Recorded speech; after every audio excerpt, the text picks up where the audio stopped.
from the CBS 3 studios in Philadelphia, this is Eyewitness News.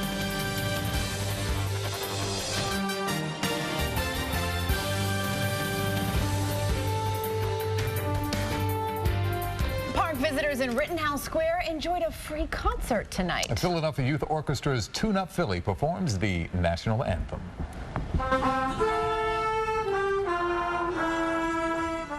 Ah, yes, the young and talented group will showcase their skills in front of thousands on July 22nd. The students are ages 10 to 13, perfect age to start. They're performing the National Anthem at the Phillies game as part of a salute to Salvation Army. That's great. NBC 10 News starts now.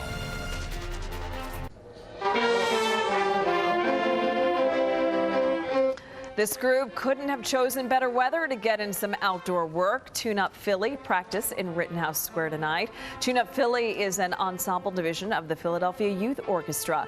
They're getting ready to perform the National Anthem at the Phillies game July 22nd.